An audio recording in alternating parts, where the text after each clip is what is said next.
প্রয়াত আরএসপি নেতা ক্ষিতি গোস্বামীর এক মেয়ে যোগ দিলেন তৃণমূলে, আরেক মেয়ে যোগ দিলেন বিজেপিতে। বাম জমানায় প্রয়াত মন্ত্রী ছোট মেয়ে যোগ দিলেন বিজেপিতে।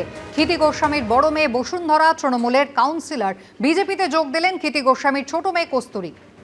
মনে করি যে এই মুহূর্তে এমন পরিস্থিতি তৈরি হয়েছে যেখানে আওয়াজ তোলা প্রয়োজন, প্রতিবাদ প্রয়োজন, শাসককে চিনিয়ে দেওয়া প্রয়োজন কোথায় তার ভুল হচ্ছে, এবং এই আওয়াজ তোলার জন্য আমাদের মতো শিক্ষিত বাঙালি ভারতীয়রা যদি এগিয়ে না আসে তাহলে কারা এগিয়ে আসবে?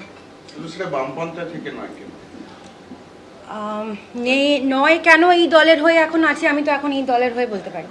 বামপন্থায় যারা আছেন, দলে যারা আছেন, তারা তাঁদের হয়ে কথা বলবেন। প্রতিবাদ করা যায় কিনা, যারা ওই দলে আছেন তারা বুঝছেন কেমন প্রতিবাদ করা যায়। অনেকে দল থেকে বেরিয়ে টেরিয়েও যাচ্ছেন।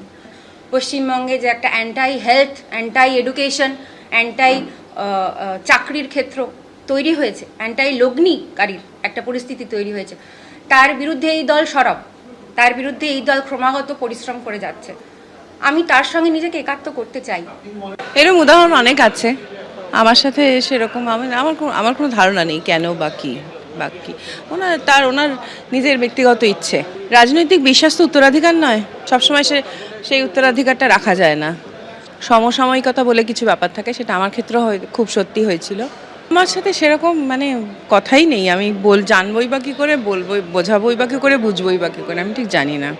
দেশের সব থেকে ক্ষতিকারক শক্তি বিজেপি।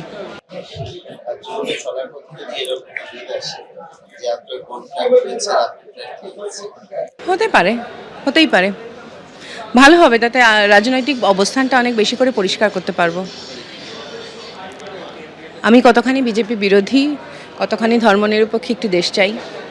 কেউ এমবিএ পাস, কেউ বিটেক, কিন্তু এখনো চাকরি মেলেনি। তাই বেকার ভাতার লাইনেই দাঁড়াতে হচ্ছে বহু যুবক যুবতীকে। কেউ আবার লজ্জায় আসতেই পারলেন না ক্যাম্পে, পাঠিয়েছেন তাদের বাবা মাকে। এমবিএ হয়ে গেছে, এখন বসে আছি। আমি বিটেক করেছি কেমিক্যাল ইঞ্জিনিয়ারিংয়ে, এনআইটি দিল্লি থেকে। পছন্দের পেশা বেছে নেবেন, ভালো চাকরি করবেন, রোজগার করে নিজের পায়ে দাঁড়াবেন, পরিবারকে ভালো রাখবেন, এই ছিল স্বপ্ন। আর স্বপ্ন পূরণের জন্য দরকার ছিল একটা চাকরি, যা এই উচ্চশিক্ষিত তরুণ তরুণীরা পাননি। অগত্যা রাজ্য সরকারের ১৫০০ টাকার ভাতার জন্য দাঁড়াতে হয়েছে লাইনে। টালিগঞ্জে দুর্গাপুর, রায়গঞ্জ, কোচবিহার, শহর থেকে জেলা, মঙ্গলবার একই ছবি দেখা গেল সর্বোচ্চ। কেউ এমবিএ পাশ করে বসে আছেন, তো কেউ বিটেক। যাদের ইন্টারভিউয়ের লাইনে থাকার কথা ছিল, তারা যুবসাথীর রেজিস্ট্রেশন ক্যাম্পের লাইনে। যেমন টালিগঞ্জের বাসিন্দা এই তরুণী, এমবিএ পাশ করেছেন, এখনো চাকরি জোটেনি, তাই বাধ্য হয়ে যুবসাথীর জন্য লাইনে দাঁড়িয়েছেন। তবে তার সাফ কথা, ভাতা কখনো চাকরির বিকল্প হতে পারে না। এমবিএ হয়ে গেছে, এখন বসে আছি। এটা চাকরির বিকল্প হতে পারে এই ভাতা? না, অবশ্যই নয়। চাকরি পেলে অনেকটা বেশি অ্যামাউন্টে পাওয়া যায় অবভিয়াসলি, কিন্তু এখন এটা অল্প হলেও একটা সেভিংসের মতন। দুর্গাপুরের প্রভাত কুমার পাঠক মেকানিক্যালে বিটেক পাস, কিন্তু চাকরি পাননি। আমি বিটেক করেছি, বিটেক কিসের, মেকানিক্যালের উপরে। তো চাকরি কি পেয়েছেন এখন পর্যন্ত? এখন অবধি সেরকম চাকরি আমি পাইনি। রাজ্যে কি চাকরির অভাব আছে? রাজ্যে তো এখন চাকরির অভাব আছে, তো আমরা পাচ্ছি না। যুবসাথীর ফর্ম তুলতে এসেছি, দেখছি মমতা দিদি খুব ভালো মতো একটা ব্যবস্থা করে দিয়েছেন, ভালোই একটা পাওয়া যাচ্ছে আর কি। এমনও অনেকে আছেন যারা লজ্জায় নিজে আসতে পারেননি, পাঠিয়েছেন বাবা মাকে। যে ছবি ধরা পড়েছে টালিগঞ্জের রানীকুঠিতে। কেউ কেউ লজ্জায় মুখ লুকোচ্ছেন, আবার কেউ কেউ নিজে না এসে অভিভাবকদের পাঠাচ্ছেন। যুবসাথীর এই যে ফর্ম সংগ্রহকে ঘিরে এমন নানা ছবি উঠে আসছে আনাচে কানাচে। আমার ছেলের জন্য এসেছে, ছেলে মাস্টার অফ ফার্মাসি করেছে, ফার্মা করেছে। না, লজ্জাই পাচ্ছে। আমি লাগিয়ে দিয়েছি, যখন একদম কাছে যাবো তখন ওকে ডেকে নিয়ে আসবো আর কি। কোথায় চাকরি বুঝতে পারছেন তো কি অবস্থা, চাকরি চাই দেখে ইন্টারভিউ দিয়েও তো হচ্ছে না। ছেলেদের জন্য লজ্জা পায়, এত লোকের মধ্যে আসবে না, এমনি আমাকে দিয়ে চলে গেছে। এই লজ্জা কি কোনোদিন ঘুচবে? কৃষ্ণেন্দু অধিকারী, সুদীপ চক্রবর্তী ও শুভেন্দু ভট্টাচার্যের রিপোর্ট, এবিপি আনন্দ। যুবসাথীর ভাতা নিতে কেন লাইনে দাঁড়াতে হচ্ছে উচ্চশিক্ষিতদের, এই নিয়েই তুঙ্গে রাজনৈতিক চর্চা। লম্বা লাইন বুঝিয়ে দিচ্ছে রাজ্যের যুব সমাজ কতটা অসহায়, কটাক্ষ করেছেন সুজন চক্রবর্তী।